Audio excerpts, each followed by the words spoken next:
Começamos então a nossa aula de número 16 do nosso curso. Estamos ainda no módulo bíblico. Eu achei que ele ia ser mais curto, mas ele ainda tem muita coisa pela frente e acaba que a gente vai acabar passando um pouquinho do previsto. Mas não tem problema. Quanto mais a gente mergulhar na parte da palavra mesmo, mais a gente vai poder conseguir entender depois as partes mais práticas e dialogar com os outros conhecimentos humanos, né, relacionados a esse mesmo tema. E o ponto que nós chegamos é o seguinte: nós estamos analisando agora os conceitos relacionados ao mundo espiritual que nós temos nas epístolas. Até então a gente vinha vendo com relação ao ato em si de expulsar demônio, mas da última aula para cá, a gente começou a entender como que um cristão ele pode ser atacado diretamente pelas forças demoníacas. Não um enfrentamento simplesmente de você encontrar alguém endemoniado, mas de você entender que Satanás ele está agindo diretamente contra você. Que a guerra dele não é simplesmente com relação ao sistema das trevas se movendo para você, mas que existe realmente uma batalha de nível pessoal direta. E a gente viu o próprio apóstolo Paulo detalhando em alguns momentos da vida dele, como que Satanás conseguiu impedi-lo de fazer uma viagem. E, por fim, a gente viu um texto em que ele afirma que há um espinho na carne e ele coloca ali uma oração explicativa dizendo que é um anjo de Satanás que esbofeteia ele. E existe um motivo para isso estar na vida dele, que tem a ver com a luta contra o pecado da soberba. Ok? Mostrando para a gente, juntamente com outros textos que a gente estava analisando, que um crente pode sim sofrer grandes influências e ataque da força das trevas. A gente também estava vendo sobre a questão dessas palavras que a gente encontra nas nossas traduções da Bíblia. Por exemplo, a expressão possuído. E que essa não seria o conceito de posse, de que o demônio está tendo posse sobre alguém. Ele não é um conceito realmente muito preciso daquilo que o texto grego está dizendo. A gente entende que a pessoa está em demônio, ou seja, dentro de um demônio, não é? Da maneira como o texto grego está sendo escrito, ou que ela tem um demônio, como tem uma enfermidade qualquer, como tem uma doença. É basicamente essa a descrição que a gente tem na Bíblia, e não simplesmente de alguém que está sendo posse de um espírito maligno. Outra expressão que a gente analisou também foi a oprimidos do diabo, que a gente vê muito no meio evangélico a pessoa dizer que eu não estou endemoniado, eu estou só oprimido. E eu queria fazer uma correção aqui com relação ao que eu disse na outra aula. Eu comecei falando a respeito do significado da palavra oprimido, que é traduzido como oprimido, né, no grego, e disse para vocês que o primeiro significado é de exercer controle rígido sobre alguém. Está correto. Mas aí na hora que eu falei do segundo significado, que é com relação à opressão, eu falei que em português a palavra opressão, ela dá a ideia de uma pressão sendo exercida sobre a pessoa. Só que eu fui pesquisar depois a etimologia da palavra opressão e aparentemente ela não tem a ver com pressão. Ela descende de uma palavra no latim que significa sofrimento, sufrere, se não me engano, que diz respeito ao mesmo outro significado que eu falei. Exercer controle rígido, normalmente sobre cadeias de ferro, que era o contexto que a língua latina era usada. Então, de qualquer maneira, quando a gente lê oprimidos do diabo, significa, de qualquer possibilidade de interpretação, alguém que está sendo realmente controlado, escravizado, acorrentado pelas forças malignas.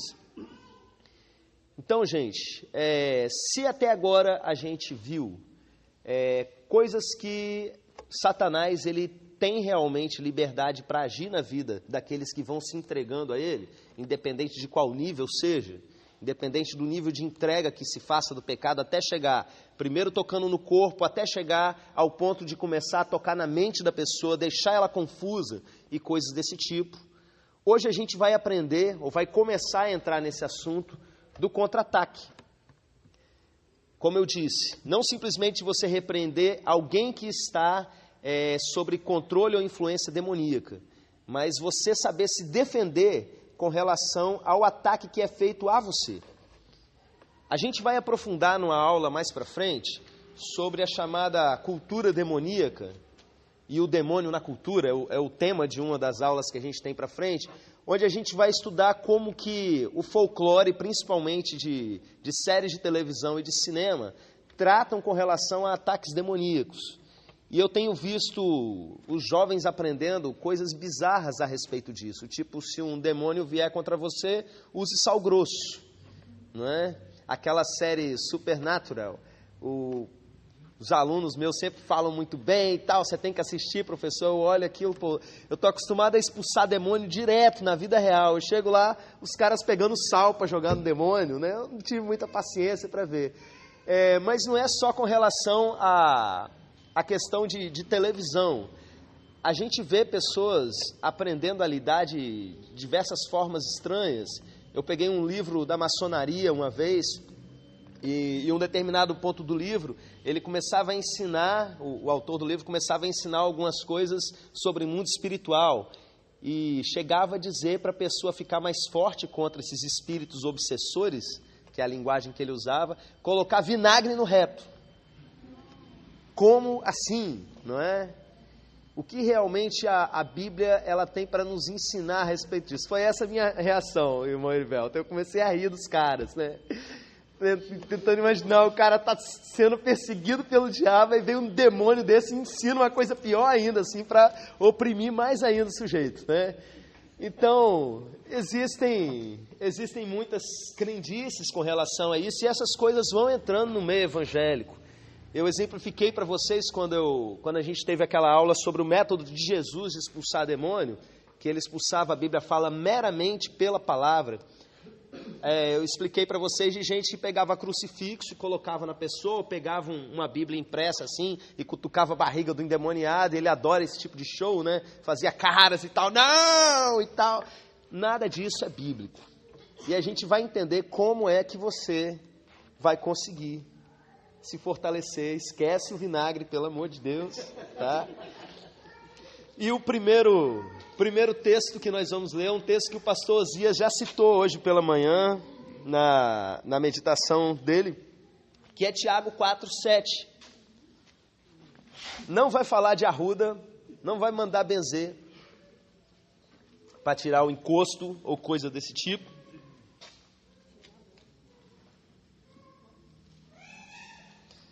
Tiago 4, capítulo 7, eu acredito que é um texto que pelo menos metade dele todo mundo tem decorado, não é? Tiago 4, versículo 7. Diz assim: sujeitai-vos, pois, a Deus, mas resisti ao diabo, e ele fugirá de vós. Aqui a gente vê um texto em que mostra que você pode não simplesmente vencer o ataque das trevas, mas olha que curioso, você pode ser uma pessoa que o diabo foge de você. Eu já ouvi falar de algumas pessoas que quando caminham por aí na rua, né, pessoas que estiverem endemoniadas caem. Tamanho é o poder de Deus sobre a vida daquela pessoa. Imagina você ser uma pessoa que onde você vai andando, os demônios eles fogem de você. Eles não conseguem ficar no mesmo ambiente que você. Se algum vem para te atacar, né, eu costumo dizer que demônio que entra na casa de crente mesmo, é demônio suicida. Eles fazem algumas tentativas dessas, a gente bota para correr, né? Mas imagina, algum que vem para te atacar, você não só vence ele, como ele sai correndo. Existe um salmo, se não me engano é o salmo de número 35, que é um salmo que fala de guerra. Eu descobri que esse salmo é um salmo de batalha espiritual, usado em rituais de exorcismo do povo judeu.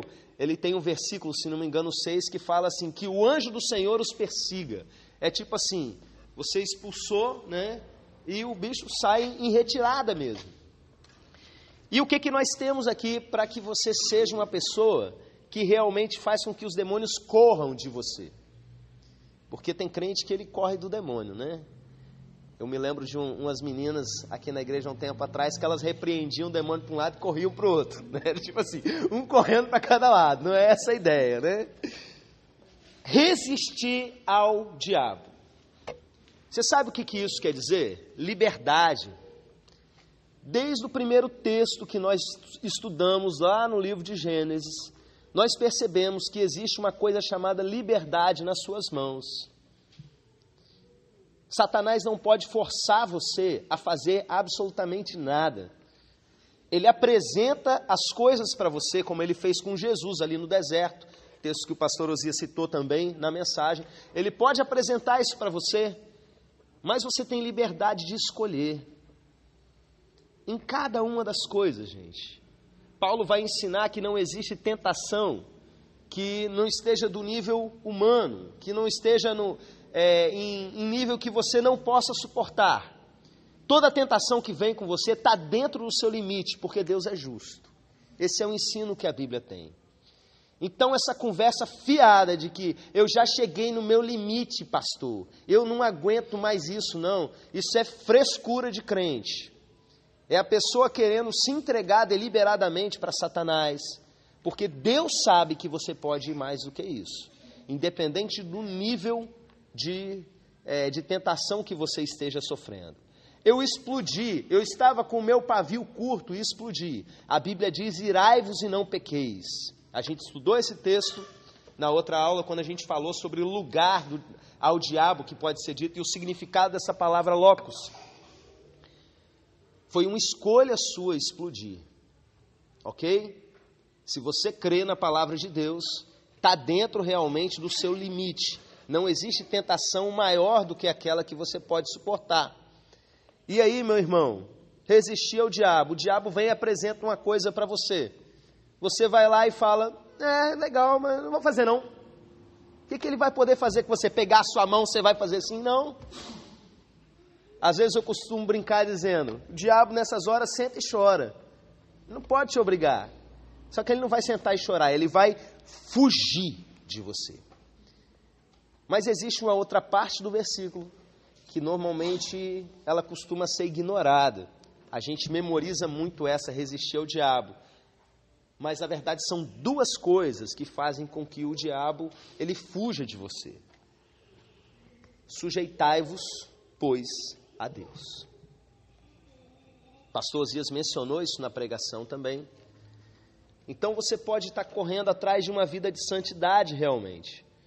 Você consegue vencer a mentira na sua vida, você consegue vencer o vício na sua vida, e você vai resistindo às tentações que apresenta. Mas a Bíblia fala de uma sujeição a Deus. O que isso significa?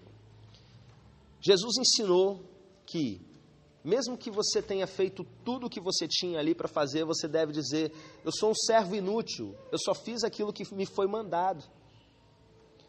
Deus nos manda agir, meus irmãos. O próximo texto que a gente vai ver vai ensinar também a respeito disso.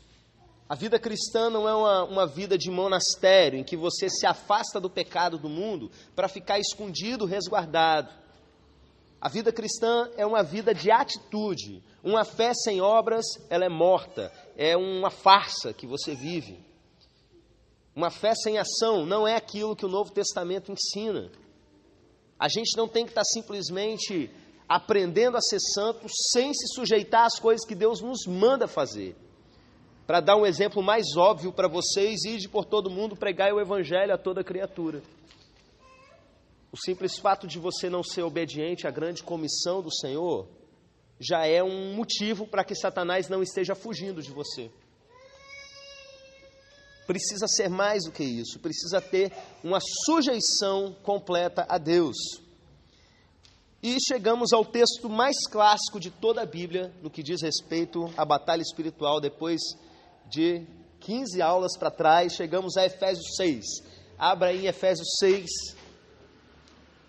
a partir do versículo 10. Meninos aí da embaixada, ainda se lembram de 10 a 17? Está aí firme na cabeça? Quem passou aí pelo manual do escudeiro, né? Vamos ver o escudo da fé hoje.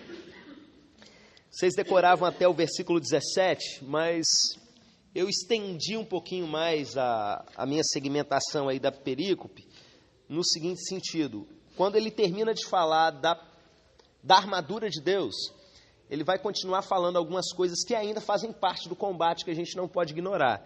Então nós vamos ler do 10 ao 19. Finalmente, fortalecei-vos no Senhor e na força do seu poder. Revesti-vos de toda a armadura de Deus, para poderdes permanecer firmes contra as ciladas do diabo. Pois não é contra carne e sangue que temos que lutar, mas sim contra os principados, contra as potestades, contra os príncipes do mundo dessas trevas, contra as hostes espirituais da iniquidade nas regiões celestiais. Portanto, tomai toda a armadura de Deus, para que possais resistir no dia mau, havendo feito tudo, permanecer firmes. Estais, pois, firmes, tendo cingido os vossos lombos com a verdade, e vestido a couraça da justiça, e calçando os pés com a preparação do evangelho da paz, tomando sobretudo o escudo da fé, com o qual podeis apagar todos os dardos inflamados do maligno.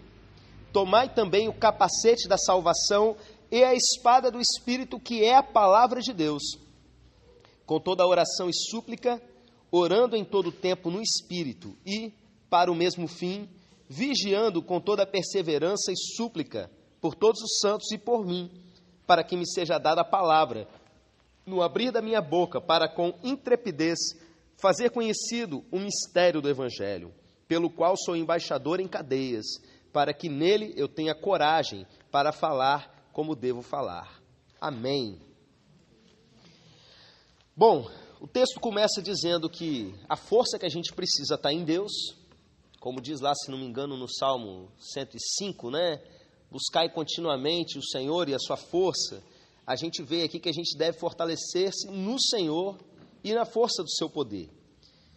Revesti-vos de toda a armadura de Deus, para poder permanecer firmes contra as ciladas do diabo. Com relação à armadura, eu vou explicar um pouquinho mais para frente, mas eu quero destacar aqui essa palavra cilada. O diabo, ele arma cilada na vida de um crente. Para quem não sabe o significado de cilada, é um tipo de armadilha que é arquitetada para que alguém caia nela. São situações que são armadas realmente para levar você à queda, para fazer com que você faça aquilo que Satanás quer. Uma outra possibilidade de tradução para essa palavra cilada é truque, artifício e arte. Ou seja, é uma coisa que às vezes é planejada cuidadosamente. Quando fala a palavra arte, você pensa em um artista que é treinado em fazer alguma coisa, que se dedica em fazer alguma arte. Entenda que no mundo espiritual, situações são criadas, usando aí o reino das trevas de uma maneira geral. Mais uma vez, a palavra diabo aqui, como eu disse antes, é uma metonímia para todo o reino das trevas, para tudo aquilo, não necessariamente o príncipe dos demônios está presente, mas o governo dele estando presente ali para agir na vida dos crentes, de todos eles, como disse Pedro, a gente já estudou o texto que ele fala, que todos os nossos irmãos pelo mundo estão enfrentando isso. Todos vocês enfrentam situações de cilada. Ele vai dizer mais para frente uma expressão que é o dia mau. Alguns teólogos vão tentar entender esse dia mau no sentido escatológico, algo que ainda vai acontecer no fim dos tempos, algo desse tipo. Mas eu já enfrentei muitos dias maus na minha vida para entender que esse texto está falando justamente de situações de cilada mesmo. Não tem aquele dia que você vai andando e parece que está tudo conspirando para a casa cair? Para que você venha fazer alguma coisa errada, para que você perca a sua paciência e acabe pecando, para que você fale coisas que você não devia dizer. Um verdadeiro circo é armado em situações para que você faça aquilo que Satanás quer que você faça. Esse é o dia mau. Uma cilada foi armada para você num determinado dia. É a culminância do projeto das trevas, né? Ele vem preparando aqui.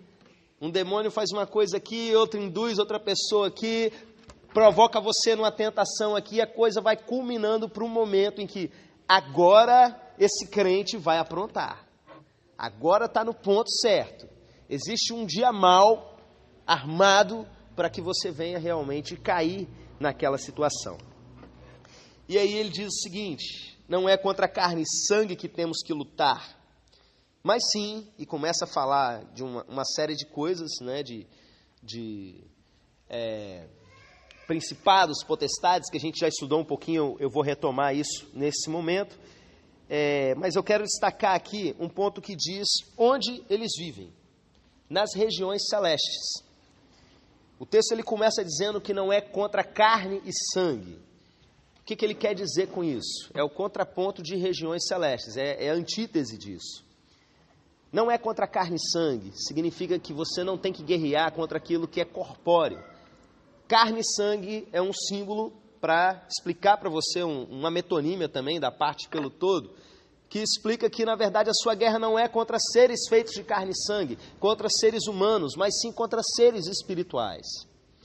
A gente cai muito nessa cilada, não é? Nessa artimanha do maligno, de achar que, na verdade, o nosso inimigo é o nosso irmão, de simplesmente entrar num bate-boca com alguém e desenvolver raiva daquela pessoa e ficar com raiva muito tempo de uma determinada pessoa. Isso acontece muito dentro da igreja, porque a gente ignora as intenções do maligno.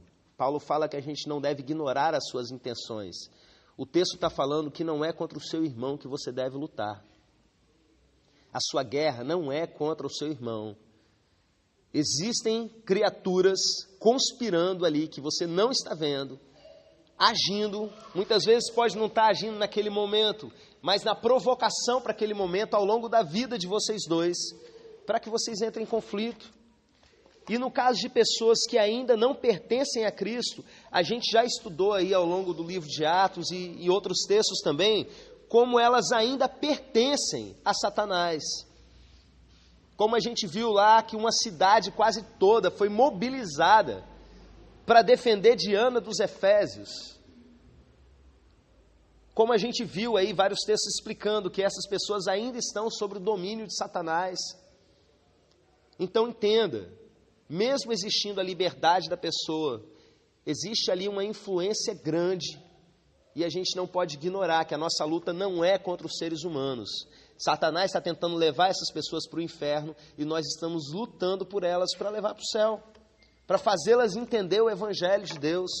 No caso de irmãos que estão se levantando contra a gente, a Bíblia fala que a gente não deve brigar com eles. De maneira alguma, Paulo fala para Timóteo, lá em 2 Timóteo 2, que a gente não deve partir para briga em momento algum, que a gente deve, com paciência, com amor, cuidar dessas pessoas. Então, primeiramente, entenda, existe algo acontecendo nas regiões celestiais, não é simplesmente ali no visível, na carne e no sangue. Lembra da mensagem que eu preguei aí há 2 domingos atrás? Quem não viu, está lá no YouTube. O Senhor é nossa bandeira. Quando Moisés está com o braço estendido, levantando o cajado, existe uma guerra acontecendo no mundo físico, é o visível. Mas existe algo acontecendo no mundo espiritual. E assim é toda a nossa guerra, meus irmãos. Então, o que são as regiões celestes? Quando fala regiões celestes, é engraçado porque celeste significa do céu, né? E a primeira coisa que a gente pensa é, pera lá, os demônios estão no céu? Como assim? Essa expressão ela é usada exclusivamente na carta aos Efésios, e ela é usada 5 vezes, e cada hora você vê ela sendo empregada de uma maneira diferente. Porque ao mesmo tempo que é a habitação de Jesus, ao mesmo tempo é onde habitam os anjos, ao mesmo tempo é onde habitam os salvos, as habitações celestiais, né? Jesus falou, vou preparar-vos lugar. Como assim regiões celestes? Como que a gente deve entender esse texto? A gente está falando aqui do entendimento que se tinha no primeiro século, né? E como era a cosmovisão das pessoas. Existia muito da superstição e conhecimento astrológico no dizer, na linguagem do dia a dia das pessoas naqueles tempos. E quando se fala regiões celestes, está falando simplesmente de uma maneira objetiva, né? Da abóbada celestial, do firmamento. A gente vê Paulo falando príncipe da potestade do ar, para se referir a Satanás, como seres que habitam essas regiões acima da gente. Então é claro que ele não está falando das estrelas, né? Ele está usando uma expressão da cosmovisão da sua época para explicar o que hoje a gente chama de mundo espiritual. E o que é o mundo espiritual? O texto usa aqui regiões celestiais no plural, ou seja, não existe só uma. Existem várias regiões celestiais. E elas não funcionam da mesma maneira que o mundo físico. Tentando entender um pouco esses textos bíblicos e situações de enfrentamento de demônios que a gente vê no nosso dia a dia, a gente entende que elas estão sobrepostas. É aquilo que hoje a gente poderia chamar de dimensões diferentes. Quem aí entende um pouquinho de ficção científica, né, está acostumada a ver filmes ou desenhos animados que tratam de dimensões, é mais ou menos tipo assim, existe uma realidade que a gente está vendo, mas além dessa realidade existe uma outra realidade, mas além dessa realidade existem outras e outras, são níveis diferentes, possivelmente cada uma dessas habitadas por uma dessas coisas que a gente vê aqui, né, principados, potestades, hostes espirituais, dominadores desse mundo. Ao mesmo tempo existem anjos, ao mesmo tempo existe o céu, que também é uma realidade espiritual. Então são dimensões que, em alguns casos, no caso da nossa, com relação a esse mundo dos demônios e anjos, eles se tocam. A gente entende que eles andam pelo nosso mundo, mas a maneira como eles andam pelo nosso mundo não é a mesma maneira que a gente anda. Eu me lembro de uma vez que eu expulsei um demônio de um rapaz que estava envolvido com magia negra e tudo. Foi uma coisa horrorosa o tipo de coisa que ele fez ali. Mas eu sei que ao final, quando o demônio saiu dele e que a gente estava lá celebrando, adorando, ele começou a ficar angustiado, pedindo para fechar a porta. A porta física mesmo, portão do salão lá onde a gente estava. Porque se não fechasse, o demônio ia voltar. Como se fosse assim, gente. Se eu fechasse a porta e a porta do coração dele continuasse aberta, o demônio ia passar pela porta do mesmo jeito. Se ele continuasse aberto. Então não tem a ver com você colocar uma tranca, não tem a ver com você colocar um círculo de sal ao redor, não é? Um tanto de arruda ao redor da sua casa lá para ver se não entra uma galha de comigo ninguém pode, para o espírito mal não passar pela sua porta. Não é por aí. O mundo espiritual, ele não é feito, como disse aqui, de carne e sangue, né, coisas materiais. Ele é espiritual, são regiões celestiais. Eu não sei, eu não entendo como é que ele se linka com relação ao nosso mundo. Porque eu não sei, por exemplo, explicar para vocês se um demônio ele pode cruzar várias regiões com facilidade, coisas desse tipo. O que eu tenho visto é que eles são colocados em alguns pontos dentro da organização do mundo deles. A gente vê, deixa eu explicar antes de falar dessa questão do lincamento, a respeito de uma divisão que Paulo faz de quem eles são. A gente vê principados e potestades, que eu já expliquei numa aula anterior para vocês, que é uma expressão emprestada do mundo dos humanos, mas é usado também para o mundo dos anjos e, consequentemente, para o mundo dos demônios, que são anjos caídos. Principado fala de príncipe, de governo. Potestade fala de poderes. São organizações do governo mesmo no mundo espiritual. Existe uma hierarquia de poder. Eu dei um exemplo assim bem grosso modo para vocês, como seria no nosso município. Existe o prefeito, existe o chefe de polícia. Um tem a ver com o poder da força mesmo, outro tem a ver com o governo, com a administração. Além de principado, potestade, tem aí uma outra expressão, logo na sequência, quem acha aí na sua versão? Antes das hostes.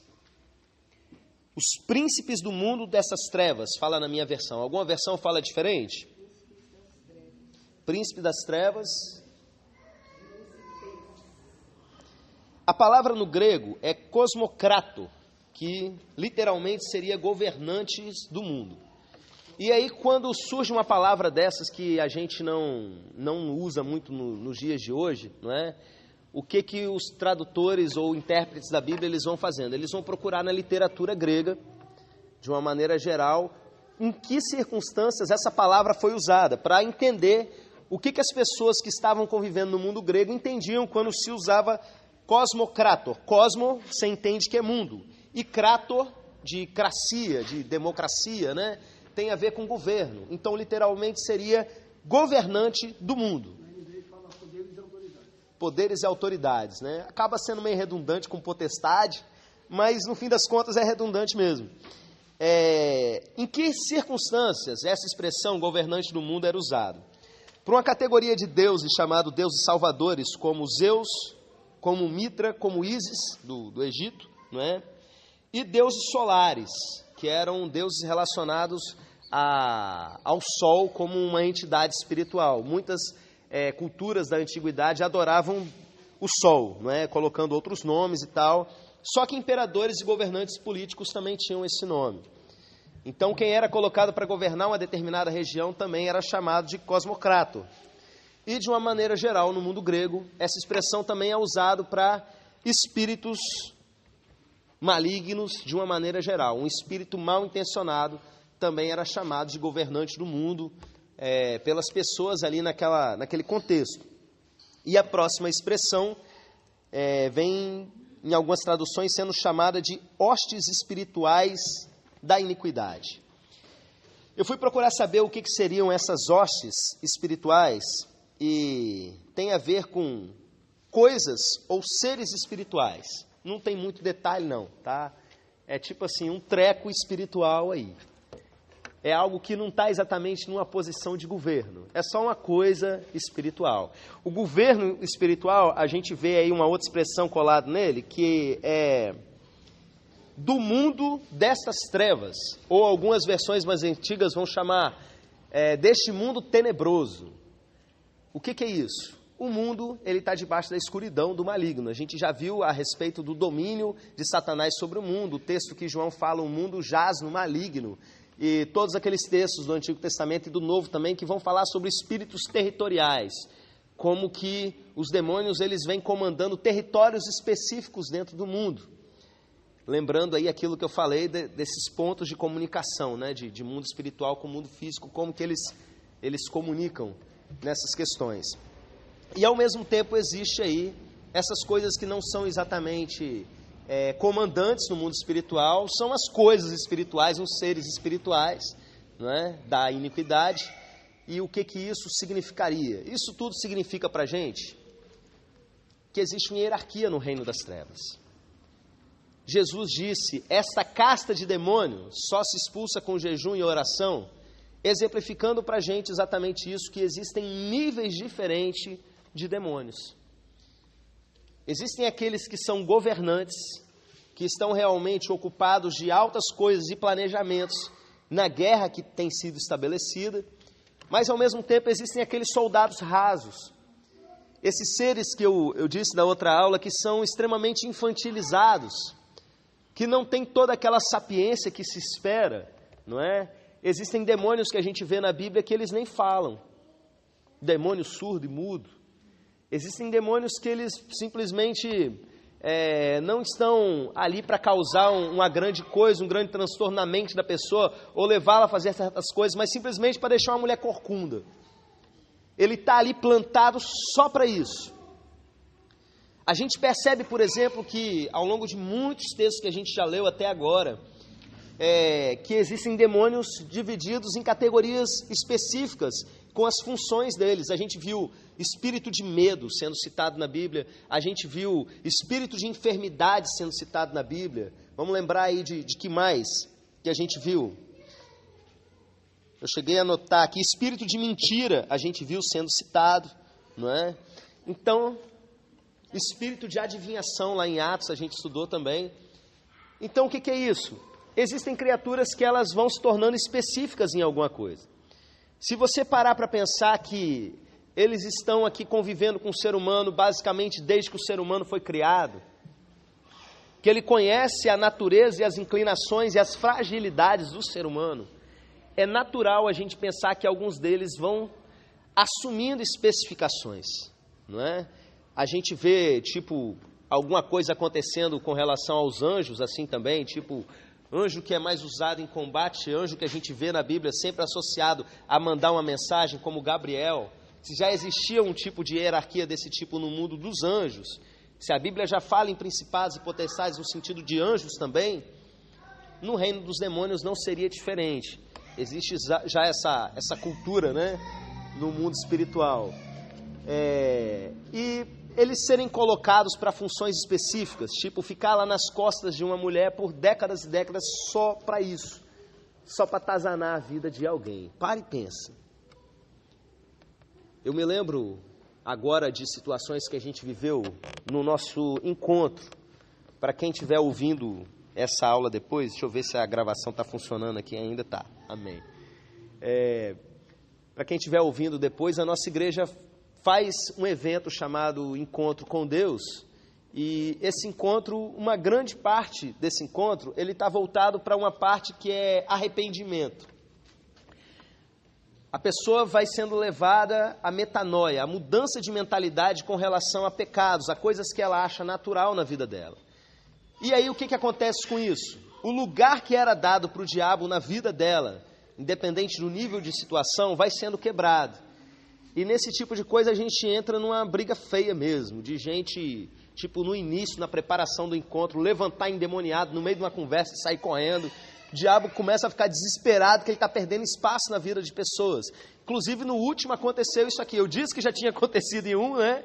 A gente começou a adorar a Deus, o demônio manifestou numa pessoa e deu linha, né? A gente conseguiu recuperar, mas já teve situação para trás da gente não conseguir alcançar a pessoa e dele simplesmente ter ganhado. E eu me lembro de situações que ficava claro que demônios tinham sido mandados para fazer guarda no encontro, para atrapalhar, antes do pessoal chegar lá.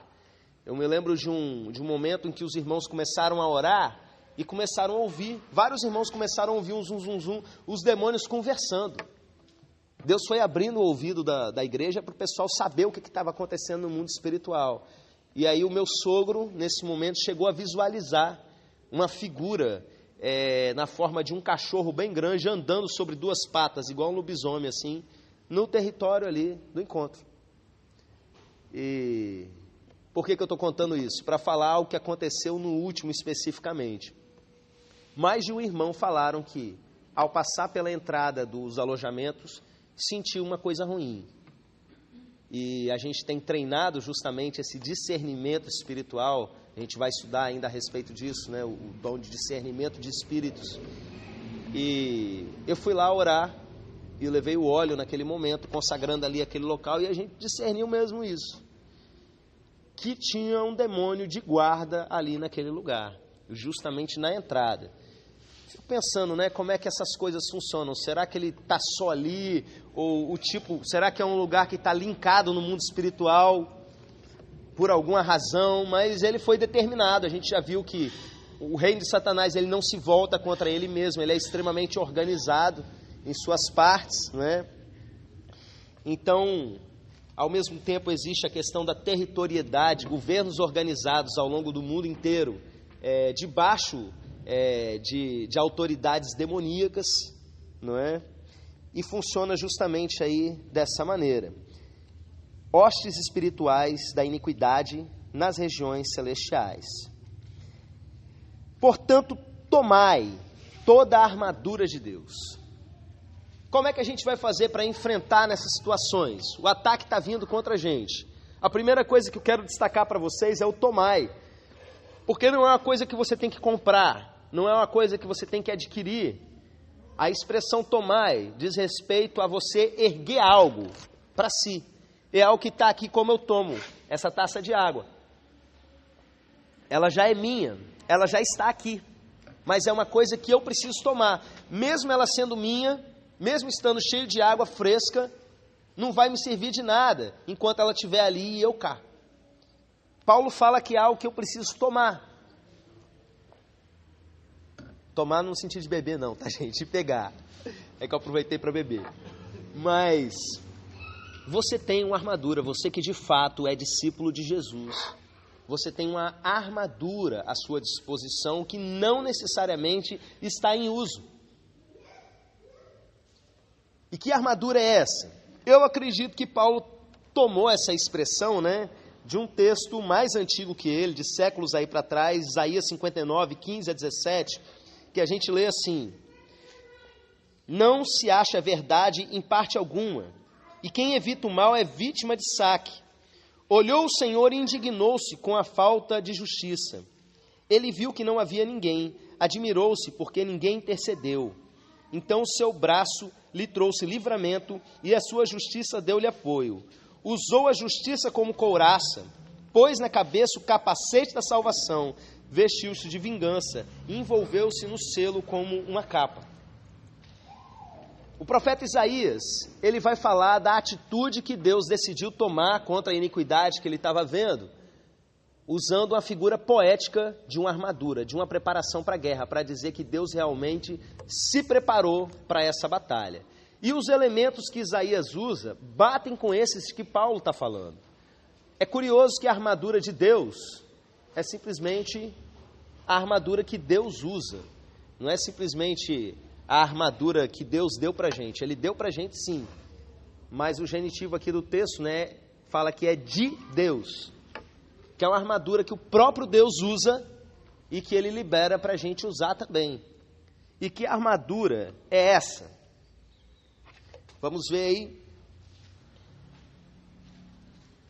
Portanto, tomai toda a armadura de Deus, para que possais resistir no dia mau, e havendo feito tudo, permanecer firmes.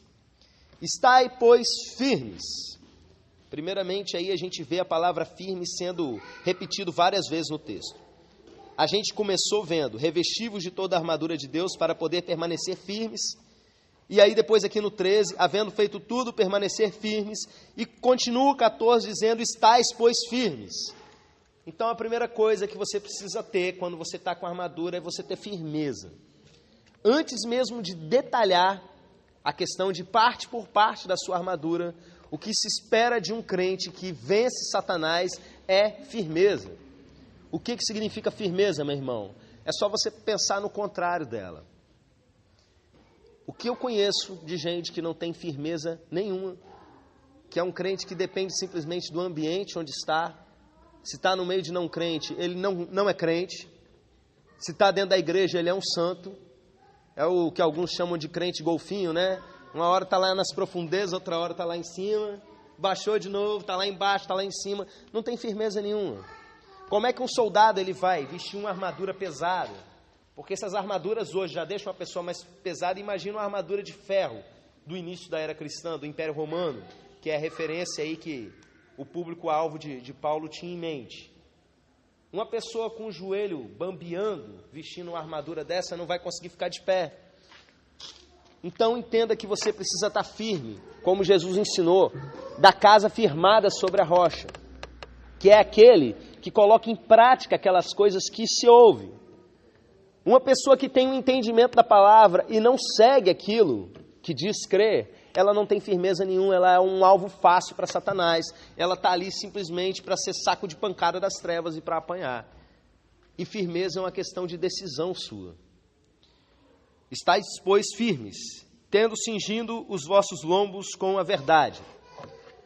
Igor, onde fica o seu lombo? Nas costas, mas eu quero que você entenda que a região lombar é aqui embaixo, tá? A palavra cingido tem a ver com colocar o cinto. E cingir, o cinto não é simplesmente para sua calça não cair. Quando eu estive lá em Israel, na cidade de Nazaré, eu vi num determinado ponto turístico lá um manequim com a armadura do soldado romano do primeiro século.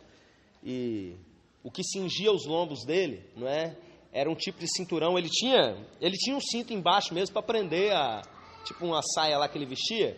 Mas existia um cinturão aqui assim, mais ou menos, você vai lembrar aí daquele que o boxeador ganha, o lutador ganha o cinturão, aquele negócio largo mesmo, que a ideia é para proteger toda essa parte de baixo, e principalmente essa região da sua coluna. Aqui Paulo vai usar metáforas realmente de proteção do que um guerreiro da época do Império Romano usava. E que cinturão é esse? É a verdade.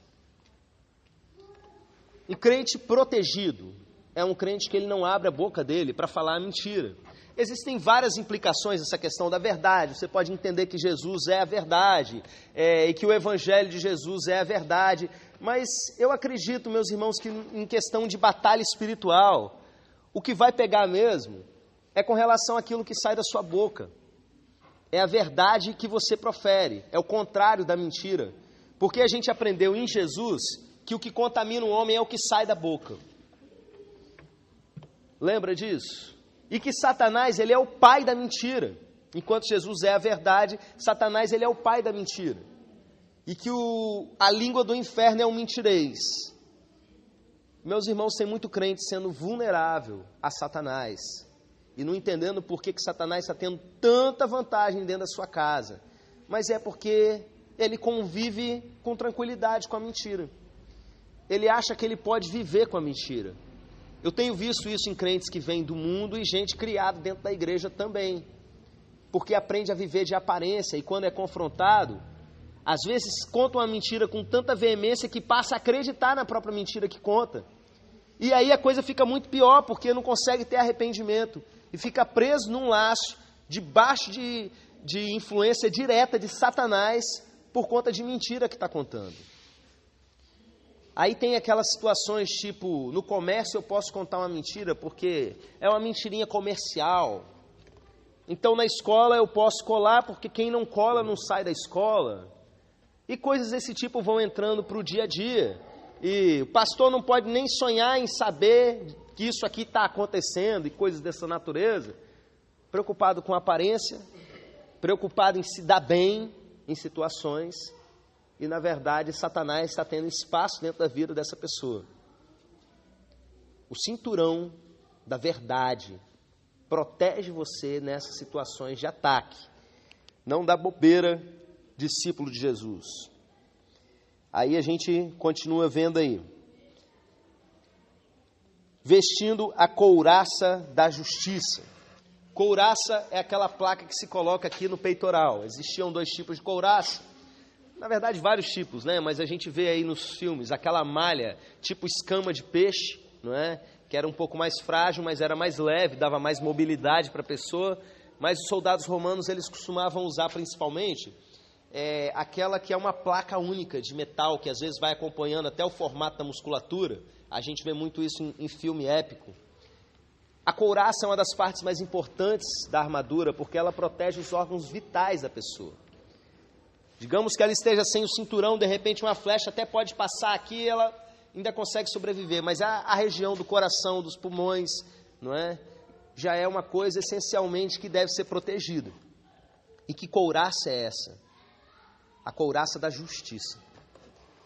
Quando a gente fala de justiça, alguns vão entender que é no sentido de você ser justo com relação a 2 pessoas, tipo no sentido forense, que tem forense, né, que tem um juiz, e ele vai chegar e vai tomar decisões ali com relação à justiça.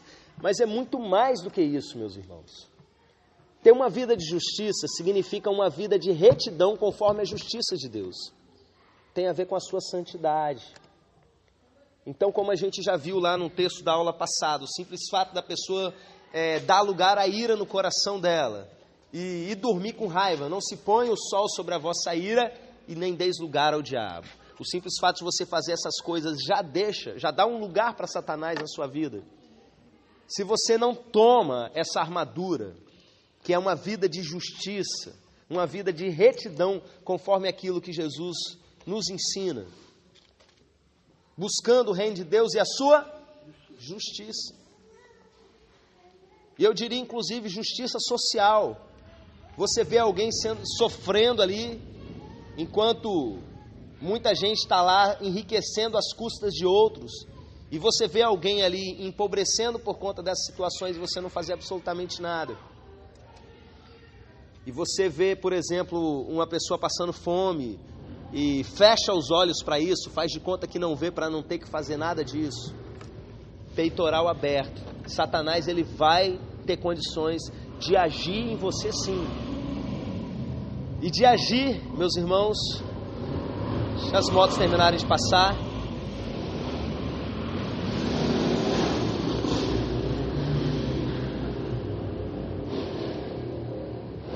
de agir em vários níveis. Desde tem uma parte do seu corpo, como aconteceu lá com Paulo. Mas se tem o Espírito Santo, Satanás vai conseguir entrar em alguma parte do corpo. você pega gripe, você entra ferpa na unha também do mesmo jeito, você está sujeito ao mal se você se expõe ao mal de alguma forma, não é? No caso de Paulo era a soberba dele, mas até o ponto de você ser devorado pelo inimigo. A gente vê tanto Paulo quanto Pedro ensinando a respeito disso. Paulo falando daquele homem que ele estava entregando a Satanás, né, para que seja destruído na carne, para que a alma venha a ser salva. E a gente vê Pedro falando de Satanás andando ao derredor, buscando a quem possa tragar. Então, se a pessoa não é sóbria e não vigia, como a gente viu, Satanás pode chegar até a devorar a pessoa. Essa é a metáfora que a gente vê. Além de vestir a couraça da justiça, calçando os pés com a preparação do Evangelho da paz. Essa expressão preparação sempre me intrigou, porque poderia ser simplesmente calçando os pés com o Evangelho, não é? Mas o que seria essa preparação? Preparação diz respeito a uma prontidão, diz respeito a você estar pronto para isso, pronto para responder a quem te perguntar com relação ao Evangelho, né? Tem um outro texto que vai ensinar a respeito disso, mas mais do que isso, quando fala a respeito de calçar os pés, tem a ver com ação, tem a ver com você ir. Existe um texto que já era muito conhecido nessa época, eu recortei ele aqui, Isaías 52:7, quão formosos sobre os montes são os pés dos que anunciam as boas novas, a palavra evangelho quer dizer boas novas, que proclama a paz, que anuncia coisas boas, que proclama a salvação, que diz a Sião, o teu Deus reina. Então Paulo estava falando aqui sobre a proclamação do Evangelho. Prontidão, usa a palavra prontidão, né? Então, gente, entenda o seguinte, o crente ele tem que estar com seus pés prontos para sair de casa. Você em casa, você anda descalço. Você anda ali descalço, bota o seu pé em cima do sofá, a casa está limpinha, beleza. Para sair de casa, para ir, você precisa calçar os seus pés. Para ir pelos montes, então, anunciando o Evangelho, seus pés têm que estar calçados mesmo, como de um soldado. O que isso diz para a gente? O crente que ele não está preocupado em ir. Lembra do outro texto que eu disse, sujeitai-vos, pois, a Deus, que dialoga com esse, nesse sentido. Você não está pronto para obedecer a Deus, já tem uma abertura na sua vida. Já existe uma fragilidade, e uma fragilidade séria, porque é os seus pés que estão desprotegidos. Eu me lembro de uma vez que perguntaram a respeito para um cara, né, se não me engano, ele corria os Estados Unidos de ponta a ponta, tipo lá o Forrest Gump, quem aí assistiu o filme ou leu o livro deve se lembrar, e perguntaram para ele o que mais era difícil no percurso dele, e ele falou que eram as pedrinhas que entravam dentro do sapato, enquanto ele estava correndo. O inferno para ele era aquilo ali. Uma pessoa que, na sua locomoção, ela não tem a proteção adequada nos pés, ela não vai ter o seu percurso como cristão adequado. E ela vai acabar caindo mesmo. Eu ouvi de um pastor há tempos atrás que o pilar para um crente realmente ser alguém cheio do Espírito Santo era vida de oração, era a Bíblia e era evangelização. Porque uma pessoa que só lê a Bíblia e só ora, ela pode ser uma religiosa. Ela pode fazer isso simplesmente de maneira ritual e não vai dizer nada sobre o caráter dela.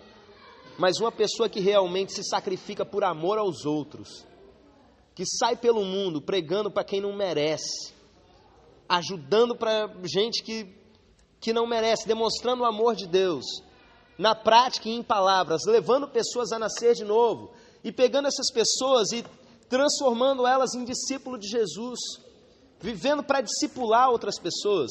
Eu vejo isso dentro da nossa própria igreja. Essa pessoa cresce.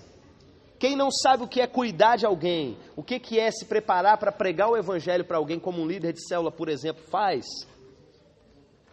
não sabe ainda o que é a plenitude da vida cristã. Não viveu ainda a experiência de discípulo de uma maneira completa. Ainda está naquele nível de infantilidade na vida espiritual. A gente entende que um organismo chegou à maturidade, no sentido biológico, quando ele começa a se reproduzir, não é verdade? Quando ele chega numa idade reprodutiva. Um crente que não chega nessa fase de fazer discípulos, de evangelizar, ele continua sendo um bebezão na fé. E normalmente, como não trabalha, dá muito trabalho para a liderança. Quanto mais gente envolvida na evangelização a gente tiver, mais saudável a igreja vai ser. E quanto mais dedicado você estiver nisso, mais forte você vai ser, porque você está protegendo realmente os seus pés. Eu não entendo isso aqui, gente, no sentido de, o demônio entrou no pé da pessoa, o demônio entrou no lombo, entrou no coração, porque foi de uma forma ou de outra. Eu entendo isso aqui como uma metáfora de uma maneira bem geral, tá? Mesmo porque não é o único texto que vai tratar a respeito disso. Eu acho que eu recortei aqui vamos ver. Quando eu falar do capacete da salvação, eu vou citar outro texto, está em 1 Tessalonicenses 5. Tomando, sobretudo, o escudo da fé, com o qual podereis apagar todos os dardos inflamados do maligno. Aqui ele usa mais uma figura para ilustrar o ataque das trevas, e eu acho forte essa figura que ele usa, porque são dardos inflamados. O que é isso? Quem já viu aí em filmes de guerra, que retrata da Idade Média para trás, a pessoa tem uma flecha, nessa flecha existe alguma coisa inflamável na ponta, os arqueiros colocam isso no fogo e disparam. É o terror das guerras da antiguidade. E ele usa essa arma terrível para ilustrar o que Satanás joga contra a gente. Não são simplesmente dardos para nos ferir, são dardos inflamados, ou seja, cheio de fogo, cheio de flama, que ele manda para a gente. Só que aí, quem está com a armadura correta, quem tomou essa armadura, ele não simplesmente para esses ataques, como o texto diz que ele apaga os dardos inflamados. É um escudo anti-chama. Além de ser um escudo, ele tem alguma coisa ali que já dá uma soprada no que o diabo manda. Já pode mandar a arma mais poderosa que ele tiver. O escudo da fé, ele vai apagar isso. E eu quero que você pense a respeito disso. Fé. A certeza das coisas que você não vê. Bem-aventurado aqueles que não viram e eles creem. O homem moderno, ele está querendo muito crer depois que ele vê. E ele quer muitas vezes adequar aquilo que ele acredita. Na verdade, ao invés de ele ter a fé realmente baseada na palavra de Deus, ele tem a fé dele baseada na vontade e ele vai para a internet descobrir aquilo que ele quer acreditar. Hoje você encontra a pregação que você quiser na internet para justificar aquilo que você quer fazer. Se você não quer levar o seu pensamento cativo a Cristo, você quer fazer o que você quer, eu já ouvi de gente que abriu a Bíblia para ensinar para a namorada que podia fazer sexo com ela antes de casar, né? Baseado em texto da Bíblia. Se você for para a internet, você vai achar gente que vai dizer isso para você. Eu não quero entregar o dízimo, eu não quero dar oferta não, vou procurar aqui alguém na internet, vai dizer isso para mim. Isso não é fé em Deus. Isso é perdição, isso é baixar a sua guarda. Não vai atrás de argumentação não. Não vai atrás de argumentação para nada. Fé não precisa de argumentação. A fé vem pelo ouvir, e o ouvir o quê? A palavra de Deus. Vai para a Bíblia, meu irmão. O que vai fortalecer a sua fé é simplesmente a palavra do Senhor. Vai direto, você tem acesso à interpretação do Espírito Santo de Deus para a sua vida. Como a Lohana falou na ministração, o véu foi rasgado. Você entra na presença de Deus, você não precisa de pastor, de ninguém. Nesse sentido, para entrar na presença do Senhor. Você precisa para ensinar a palavra. Mas para você ir direto a Deus, você não precisa. Então, se a sua fé estiver abalada, você vai ser uma pessoa vulnerável. A fé da gente é abalada em duas coisas. Quando a gente começa a se contaminar com incredulidade, o que é algo muito fácil de se acontecer nos dias de hoje, você ouvindo abobrinha pelo mundo afora, você ouvir abobrinha faz você esquecer experiências que você teve com Deus e até questionar experiências que você teve. Será que aconteceu mesmo? Será que foi assim mesmo? Será que não foi coisa da minha cabeça que aconteceu? De tanto ouvir argumento demoníaco. E a outra coisa que mata a sua fé é a tal da frieza de coração, da indiferença. Eu diria que ela é mais poderosa ainda para matar a sua fé do que os argumentos de incredulidade. frieza de coração transforma você num religioso. Pastor, sobre essa parte do escudo aí, achei interessante que quando eu estava estudando sobre essa armadura, naquela época existia aquele batalhão de frente. E esse batalhão de frente, eles tinham alguns adereços no escudo, que geralmente o que eles faziam antes de eles irem para a guerra, eles iam nos rios, ou até mesmo nos lagos, molhavam aquilo ali, para que exatamente essas flechas, quando batessem ali, elas eram apagadas. Ela poderia até entrar no escudo deles, mas elas apagavam, eles conseguiam tirar, então não causava dano ao escudo deles. Bom, alguma coisa que bebe água, né, que puxa água ali no escudo, não é? Para poder dificultar isso daí. Com o qual podereis apagar todos os dardos inflamados do maligno. Tomai também o capacete da salvação. Olha, uma das principais áreas de ataque do maligno é a sua mente, é a sua alma, a sua psique. O que isso significa, gente? O crente, ele cai, não é simplesmente por desejos da carne e coisas desse tipo, mas por ataques que são feitos à sua mente. E que tipo de ataque? Tem a ver com a sua salvação. O que é o capacete da salvação? Se você entender que Deus usa o capacete da salvação, não é? Lá do Antigo Testamento, você tem um significado. Mas eu entendo que a gente colocando o capacete da salvação tem a ver com a nossa convicção de discípulos de Jesus. Porque um dos ataques que Satanás faz contra a gente é: você é salvo? Você não é salvo coisa nenhuma, você vai continuar aí no mundo, você vai continuar do mesmo jeito. João escreveu: filhinhos, essas coisas vos escrevi para que saibais que tendes a vida eterna. A certeza da salvação é algo que a Bíblia diz que a gente tem que ter. É verdade que tem muita gente que tem a certeza da salvação estando enganado. Mas, irmãos, o livro de 1 João, por exemplo, ele está ali justamente para ensinar a gente que o nosso capacete da salvação precisa estar firme na nossa cabeça. Que se um dia você entregou a sua vida para Jesus, passou da morte para a vida, se você foi feito uma nova criação de Deus, você não deve cair nesse tipo de acusação. A gente já viu que Satanás, a palavra significa acusador, e ele age principalmente no medo e na culpa. Porque a acusação faz com que a pessoa se sinta culpada. E aí você se esquece da obra de Jesus na cruz, que levou os seus pecados, as suas culpas, ele levou sobre ele a sua condenação. Uma pessoa que tem isso, gente, firme na sua mente, que tem esse capacete da salvação, é até muito mais difícil para ela cair em pecado. Porque o pecado, para alguém que não se sente salvo, a pessoa às vezes ela acaba lidando com o pecado no sentido de perder a salvação ou não. E se eu cair no pecado, meu Deus vai pesar a mão e vai acontecer isso, aquilo. O pecado acaba virando uma obsessão na cabeça dela, vira um tipo de reforço negativo. Eu vejo isso muito acontecendo, principalmente com pecados sexuais, que geram mais culpa na pessoa, e acaba virando uma obsessão dentro dela. A pessoa adoece mesmo, na mente, no espírito, com essas coisas. Jesus morreu pelos seus pecados, ele já pagou por eles. Bota o capacete da salvação na cabeça, que você vai ficar até mais forte para enfrentar as tentações. E também temos aqui a espada do Espírito, que é a palavra de Deus. Vou explicar isso aqui muito rapidamente, usando o exemplo que o próprio Jesus nos deu, o pastor Zias explicou hoje na mensagem. Satanás vem com a tentação, como é que Jesus respondia? Está escrito, Satanás. Eu vou limitar a palavra de Deus àquilo que está escrito na Bíblia? Não. Deus fala com a gente de diversas formas. Mas principalmente, quando Jesus citava isso, quando o Novo Testamento fala a palavra de Deus, está citando o cânon que já existia, aquela parte da Bíblia, o Antigo Testamento, que já existia nos tempos do Novo Testamento. Só que o Novo Testamento reivindica para si também a autoridade de palavra de Deus.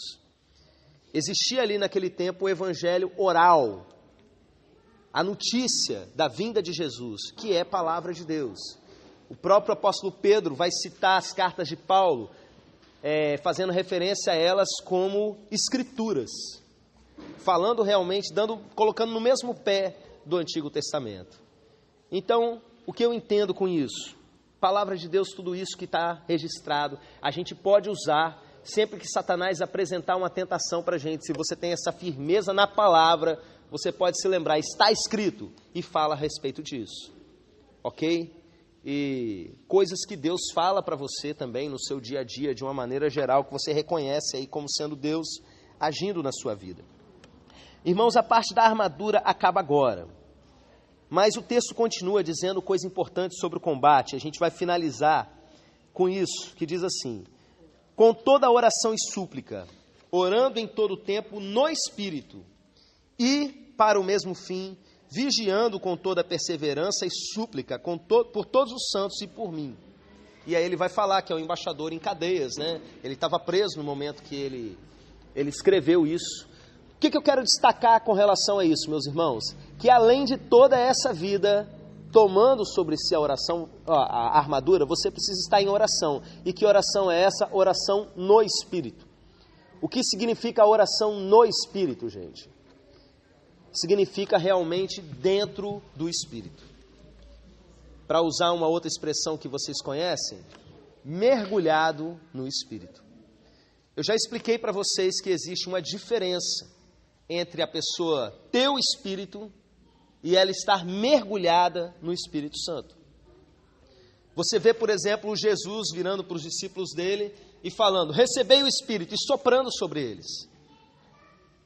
Aquele que não tem o Espírito de Cristo, esse tal não é dele. A pessoa que é discípulo de Jesus, que realmente se entregou a Cristo, ela tem o Espírito, mas existe uma diferença entre ela ter o Espírito e ela estar mergulhada no Espírito.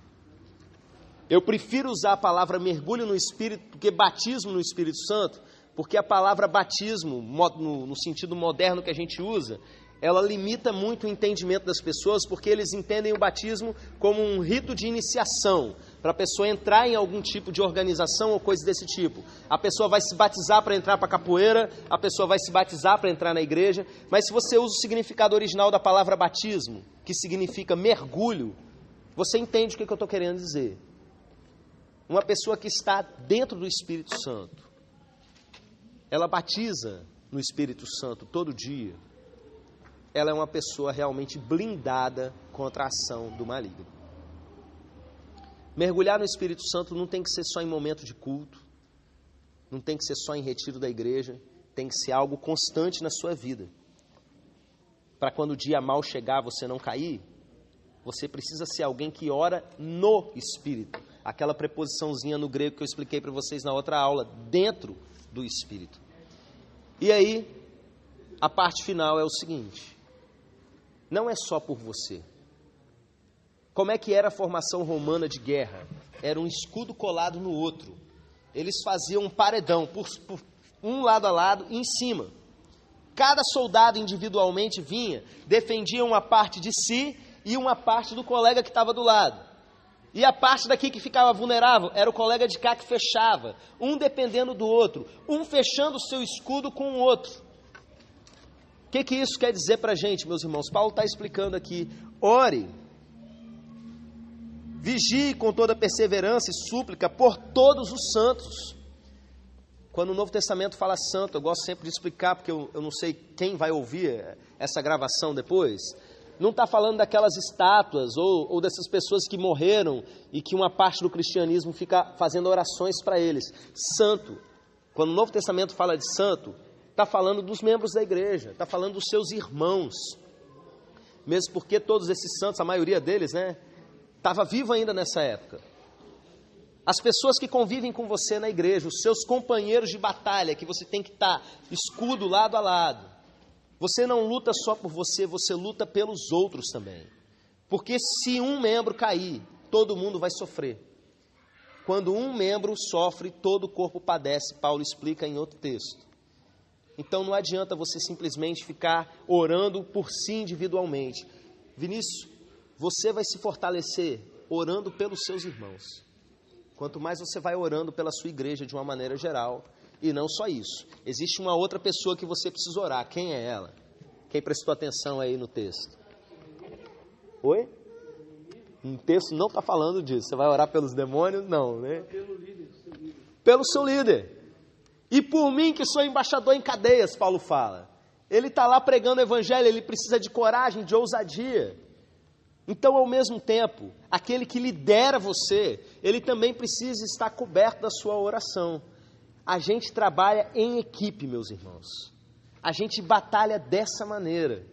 E a gente não pode deixar de maneira alguma que Satanás venha invadir essa nossa defesa, essa nossa frente de defesa. A gente já estudou isso anteriormente, quando Paulo fala das intrigas entre irmãos, que nós não ignoramos as suas intenções, se referindo a Satanás. Satanás, ele tenta demais jogar irmão contra irmão, fazer com que essa defesa que existe na unidade da igreja, ela seja quebrada. Então, irmãos, entenda isso. Você quer realmente ser imbatível contra Satanás? Você quer que Satanás não tenha poder sobre você? Toma essa armadura, porque não é com arruda, não é com sal grosso, é com justiça, é com verdade, é com oração, é com fé que você vai realmente conseguir vencer todas essas forças que são espirituais, que não são necessariamente físicas. Amém? A gente vai dar continuidade na aula seguinte. A gente tem coisas importantes ainda para aprender dentro dessa questão da batalha. E vamos finalizar com o nosso momento de oração. Como sempre, vou orar por todos vocês vão concordar comigo em oração, mas eu quero orar especificamente também por aqueles que querem se colocar mais dedicadamente à batalha. Você que já é um líder de célula, ou você que tem enfrentado situações de batalha espiritual na sua casa, ou quer entrar em batalha por alguém, você vai se destacar do seu lugar, vai vir aqui à frente. Você que estiver ouvindo isso depois na internet, só se colocar diante de Deus também, falar para Ele que é uma dessas pessoas e no final falar amém.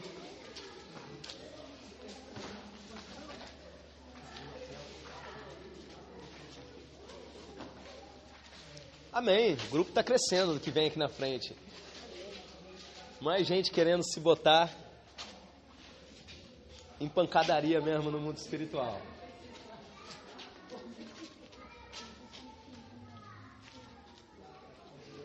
Pai, queremos te agradecer, Senhor, por essa meditação na Tua Palavra. E eu venho te pedir, meu Pai, que o Senhor nos dê cada vez mais esclarecimento, disposição para a gente tomar essa armadura que já está à nossa disposição.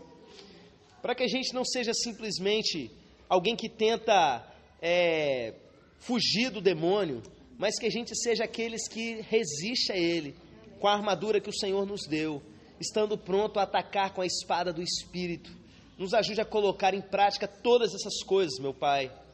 Eu sei que, como esse é um texto muito conhecido, muitos de nós já conhecem a maior parte dessas coisas que foram detalhadas, mas conhecer muitas vezes não nos leva à prática. Nos ajude a ter essa firmeza de colocar em prática aquelas coisas que a gente já sabe. Nos ajude a crescer na Tua Palavra, meu Deus, em nome de Jesus. Pai, eu quero pedir especificamente por esses que se colocam aqui à disposição para a guerra.